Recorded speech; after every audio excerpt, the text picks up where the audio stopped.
John Fedro with mobilehomeinvesting.net. In this video, I want to bring you the most interesting news stories from around the country that I've found in the last few weeks that are interesting. This is an extra long video, so grab a bucket of popcorn, maybe one of those stress squeezy balls if you are easily flustered. But this is important. This is mobile home news from around the country. We're going to start in Massachusetts, where a lot of the articles that I read are the residents being upset that the lot rent is being jacked up so much. And it's typically being jacked up because a mom and pop that have sold the park to somebody else, and this new buyer wants to come in and fix things or clean things or just make more money, period. And one of the ways to make more money is to increase the lot rent. And this lot rent hasn't been raised in the last 20 years, which we will get to, but it's being raised 150% for the residents. Now, something I did think was interesting is that this owner was happy to, well, they came on the news program here, and this is what they had to say. I don't care if you're Elon Musk or you're a homeless guy. Money's important. If you don't have enough income coming in to pay the expenses, then you're going to shut down. Back in July of 2021, Tom Lennon purchased the West Street Village mobile home community and made it his mission to revamp this previously neglected property. Over the last 2.5 years, Lennon says he has invested a lot of his own money into infrastructure, from repairing mailboxes to paving the roads, and he believed it was about time to raise the rent. I've been losing money for 2.5 years. I could have went and petitioned to raise the rent back in July of 2021. And I didn't, because I met them all and I said, I'm not going to make this about money. I'm going to put my money where my mouth is, and I'm going to fix the park up first, and I'm going to let everyone see what I'm doing. And then we can go in, and then I'll go in and raise the rent. Some people think that this is motivated by greed.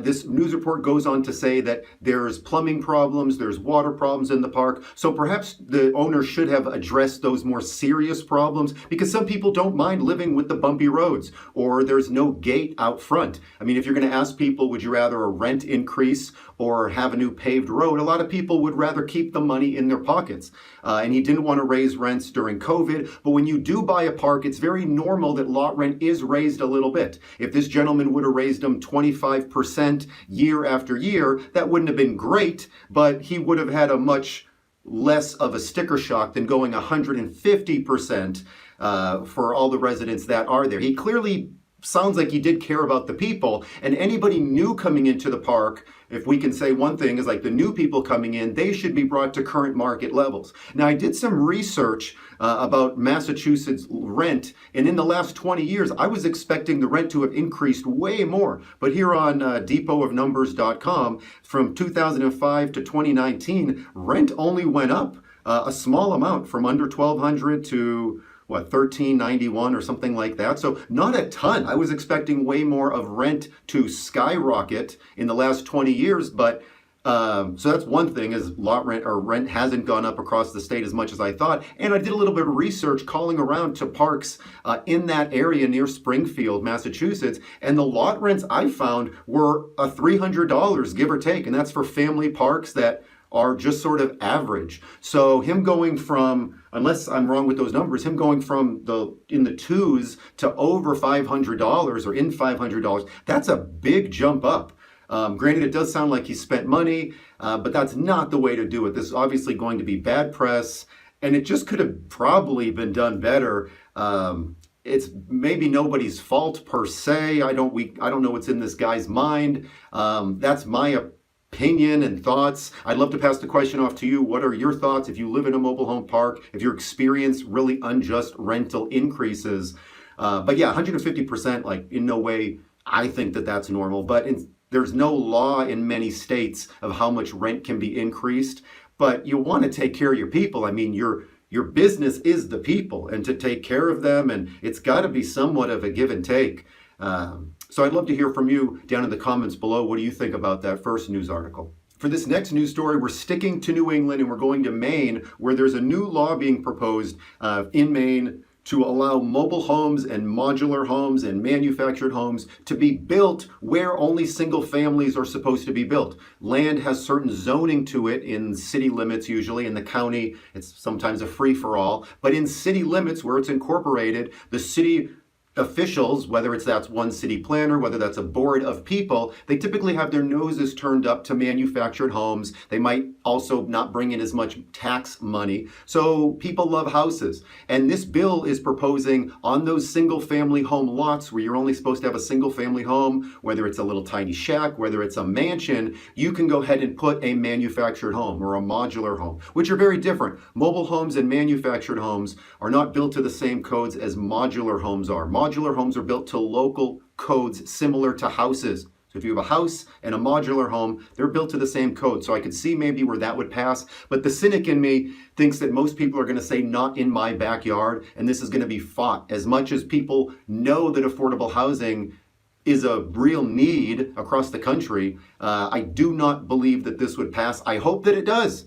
And you'd have mobile homes alongside houses, which could potentially be some issue. I mean, if folks aren't able to maybe take care of the lawns as much or the house isn't as pretty, that could definitely bring down home values. But if it's kind of across the board, and you can have mobile homes next to either mansions or next to houses, that would maybe level the playing field a little bit, but I think people would put up so much of a stink that that would not happen. Now you go over to Tennessee, Clarksville, Tennessee, where there was just a tornado. Here's a mobile home crazily sitting on upside down. I hope nobody was in there. I don't know if it was anchored down.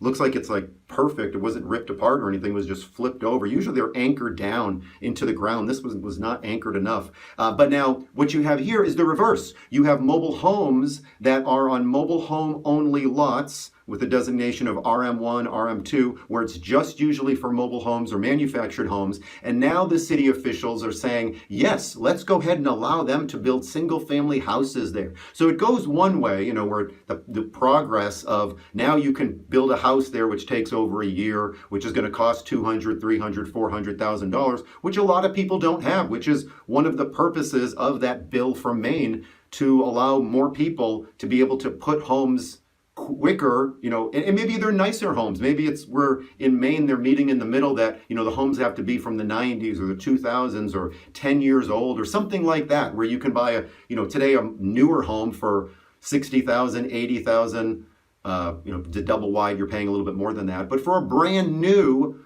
manufactured home.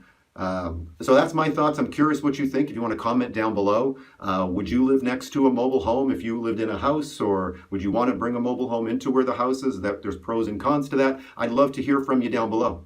In our third story, we're going back down south to Massachusetts. I promise we're going to get out of this New England area eventually. But let's listen to this story with George and his wife who has cancer, and they're being evicted by a property manager for putting up a ramp, a good-looking ramp. And this segment features our jerk of the day, who is the mobile home park manager. Listen to this story because this is just ridiculous and it makes my blood boil. And then we'll get back to talking more about it. Phyllis needs a wheelchair to get around. George hired a contractor to install the ramp. If I didn't have the ramp, I would have to call the rescue squad, which I've had to do already because I took her out and she fell getting in the car. Now this Cape couple is facing the possibility of eviction over the ramp, even though it's only temporary. Property manager Phil Austin sent the Freegons this 30-day notice to quit. To start evicting somebody when it's a temporary ramp that looks really, really good. And that's the thing, even if they do go to court and the judge sides with George and his wife, which when you get in front of a judge, anything can happen, doesn't matter if it's right or wrong. But when you get in front of a judge, hopefully the judge sides with them to allow this temporary ramp to stay because it looks good. And they reached out to Phil, who never got back to him, who sounds like he has a grudge on his shoulder and doesn't want to work with people. And how little or terrible of a person do you have to be to start evicting somebody for frivolous stuff like this? And this is the minority, but it happens around the country where there are jerk, evil park managers who will not compromise in the slightest. That's not even a compromise. It's a nice looking ramp that is just very decent.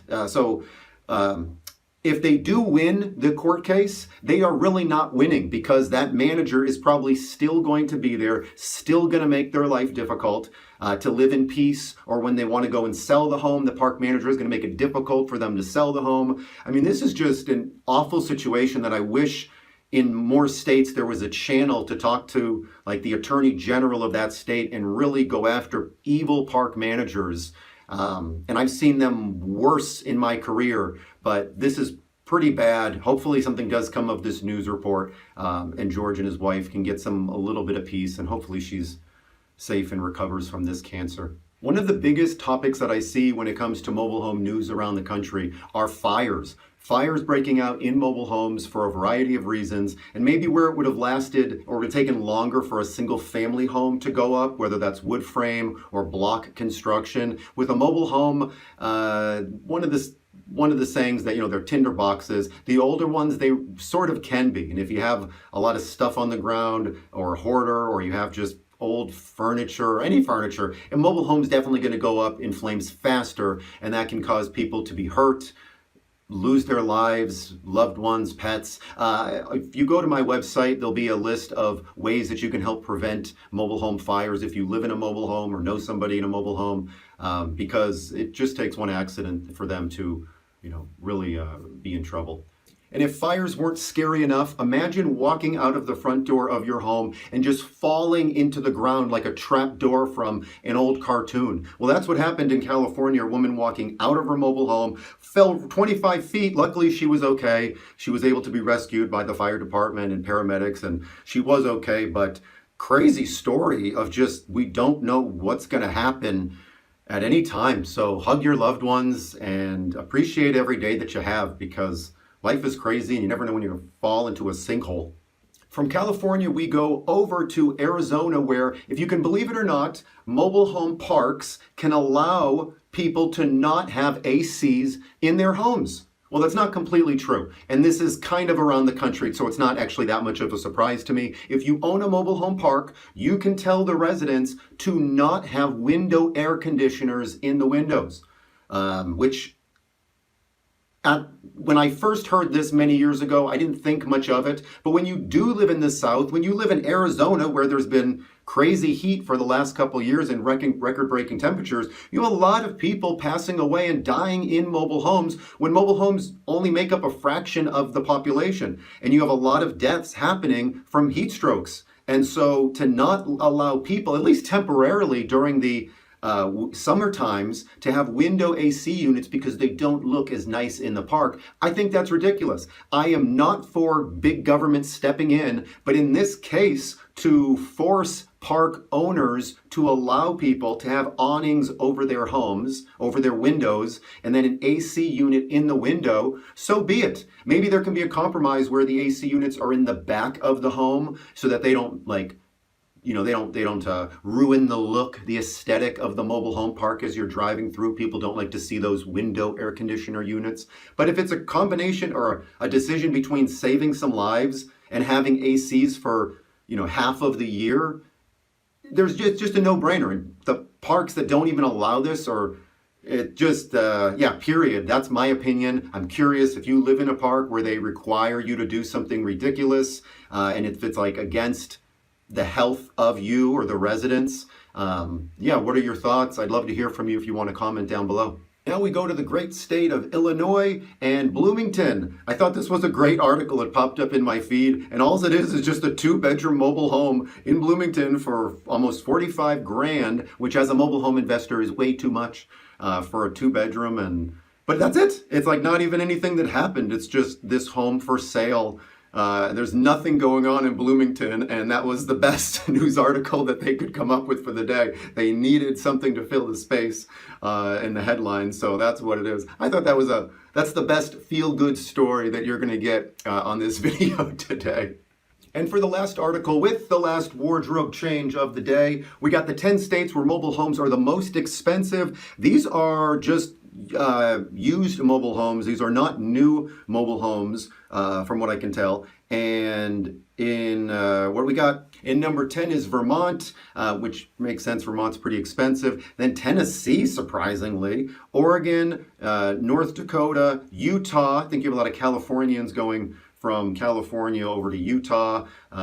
California makes sense. Washington, a lot of Californians are selling their homes, taking their money and moving up to Washington. Also Arizona, out in the West Coast. Montana as well, beautiful state, but expensive mobile homes, manufactured homes. Idaho is number one. Now, if you're a mobile home investor, you're not paying anywhere near these prices, but you can sell for these prices. We're still getting prices low where we normally do from folks that need help, and their homes are in a variety of conditions. Their situations are a variety of situations, but we're only doing deals that make a great deal of sense, where we're helping sellers, we're helping parks, we're cleaning or fixing up these homes, and then we're reselling them for an average amount.